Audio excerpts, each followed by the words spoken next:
Марокколук легенда Мухаммад ибн Абдул-Карим аль-Хаттаби. Чынында аль-Хаттаби колдонгон партизандык согуш ныкмасы Мао Цзедун, Хо Чи Мин жана Че Гевара сыяктуу адамдарга дем берүү булагы катары кызмат кылган. Кубанын мурдагы президенти Фидель Кастронун «Менин жашоом» аттуу китебинен. 1947-жылдын май айларынын аягында Йемендин Аден портуна Австралиянын Катумба аттуу кемеси май куюу үчүн токтойт. Ал жээкке токтогондо андан бир топ адамдар чыгат. Аларды Аден шаарына коңшу турган Шейх Усман шаарчасынан Абду-Хусейн аль-Адхаль аттуу бир киши тосуп алат. Кемеден түшкөндөрдүн кимдиги жана алардын аталарынын атын укканда, уккан сөздөрүнө ишенбей, өз көзү менен көрүү үчүн кемеге чуркап кирип кетет. Ал кирип Мароккодо 20 жылдан бери белгисиз болуп жүргөн улуу баатырдын алдында турганын түшүнөт. Ал кеме майын куюп Аден портунан чыкканда Каирге телеграмма жиберилет.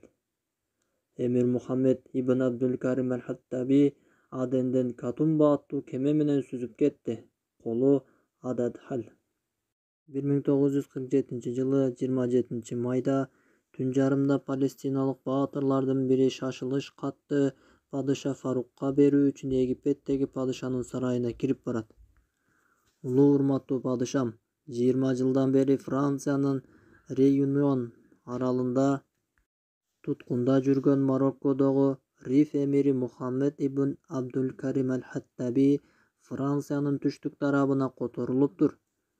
Ал азыр Катумба аттуу кемеде баратат жана эртең Суэц каналындагы Порт Саид шаарынын портуна барып токтойт. Аны ошол жерде алып калуу сиздин гана колуңуздан келет. Франциянын ага эч кандай үстөмдүк кылууга акысы жок. Колу Египеттеги палестиндиктер комитетинин төрагасы Мухаммад Али ат-Тахир. Кеме Порт Саидке келгенде Египеттин полициялары падыша Фарукка ак сакалдуу, жай басса да ишеничтүү кадам таштаган бир адамды алып баратышат. Ал жөнөкөй ак кийимчен эле. Анын улуу инсандыгы жүзүнөн эле даана билинип турду. Ал Египеттин падышасы Фаруктун алдына киргенде, Египеттин падышасы Фарук аны «Кош келдиң, Эмир Мухаммед ибн Абдул-Карим аль-Хаттаби» деп тосуп алат. Эми тарыхка бир аз тереңирээк көз чаптыралы. Каирден Мароккого өтөлү. Тактап айтканда 1883-жылдагы Марокконун Агадир шаарына. Ал жакта Амазик уруусунун башчысы Абдул-Карим ак сакал уулдуу болуп, уулунун атын пайгамбарыбыз Мухаммед алейхиссаламдын ысымын таберик тутуп, Мухаммед деп коет.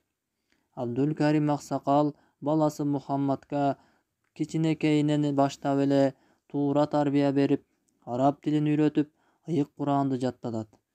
Андан кийин хадис жана ислам укуктары илимдерин үйрөнүүсү үчүн Фес шаарындагы Аль-Карауин атындагы жогорку окуу жайга жиберет.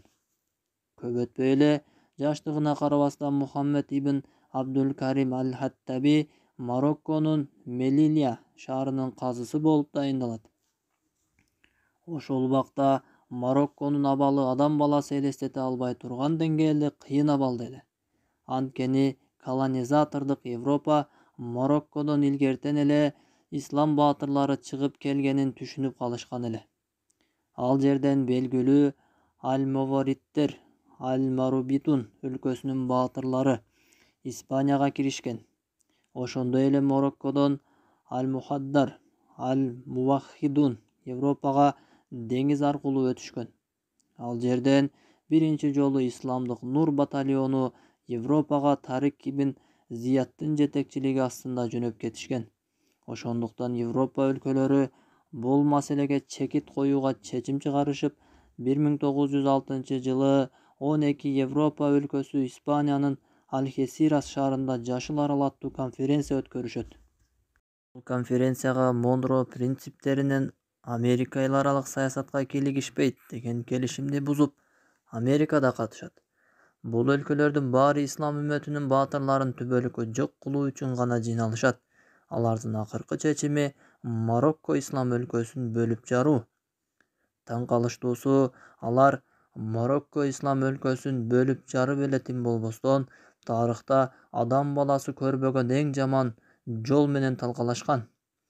Франция Марокконун түштүк бөлүгү болгон Мавританияны алса, Испания түндүк тарабындагы түндүк чөлүн алат.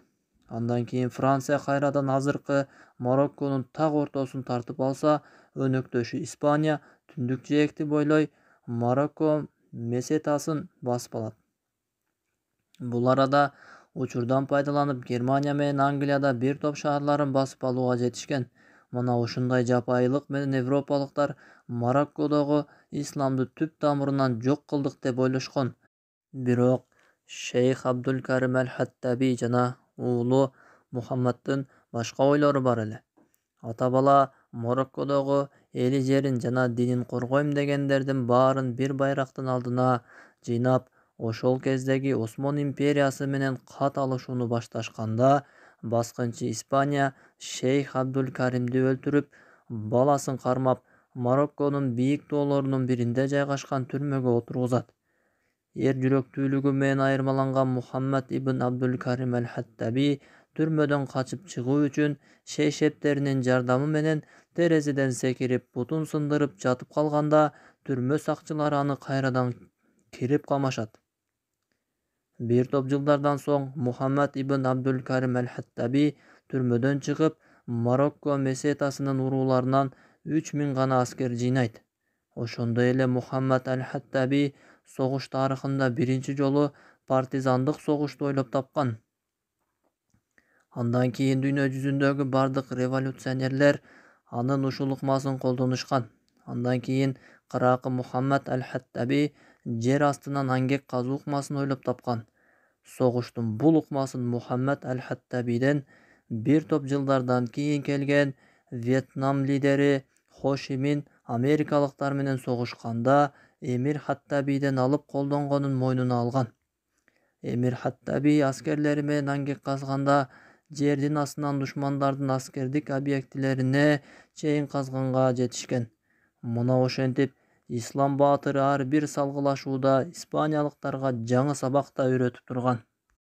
Испаниялыктар ислам провинциясында көп зыянга учурагандыктан падышасы Альфонсо 13 досу генерал Мануэль Сильвестрдин жетекчилиги астында чоң бир армия жиберет.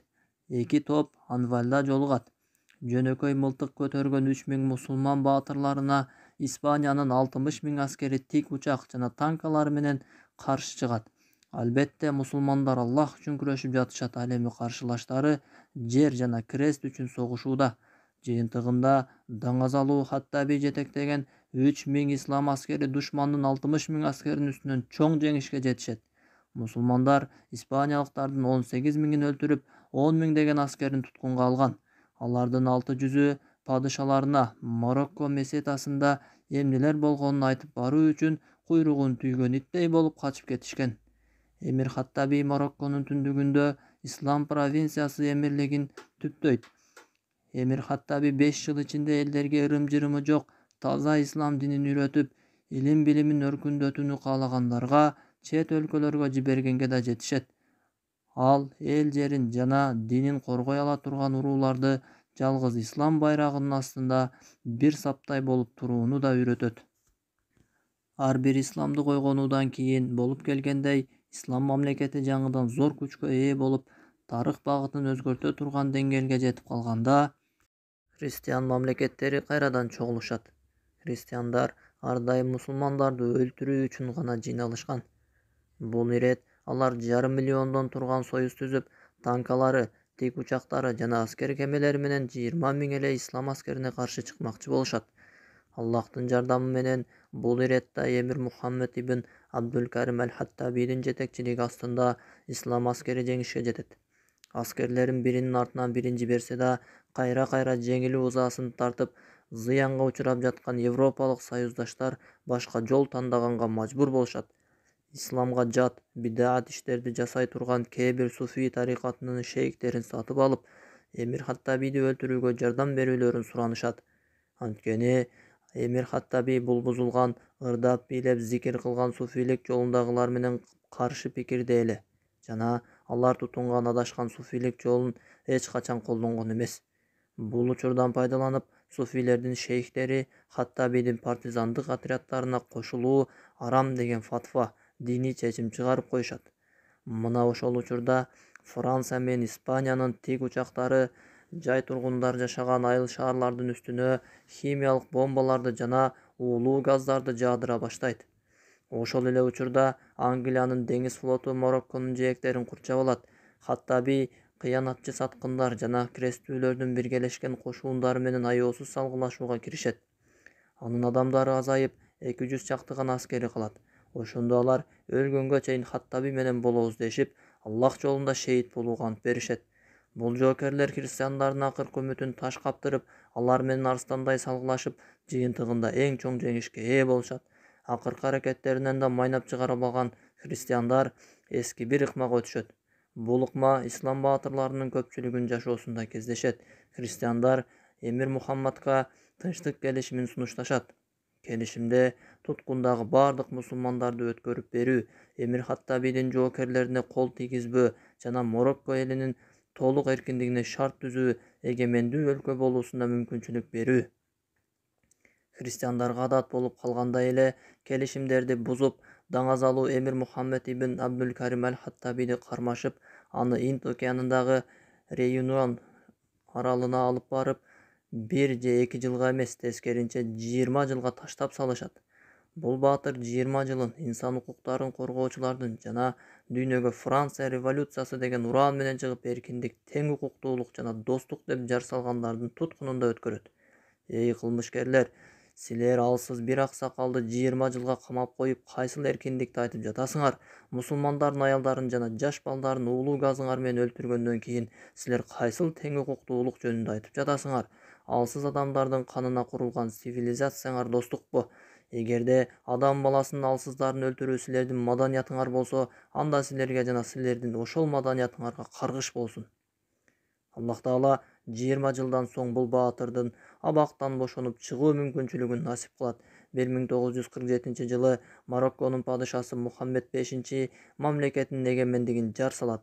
Бул көрүнүш француздарга жакпай калганда, бийликке кызыкпагандыгына карабастан, падыша Мухаммед Vке каршы атааңдаш кылуу үчүн Аль-Хаттабиди колдонушмакчы болушат.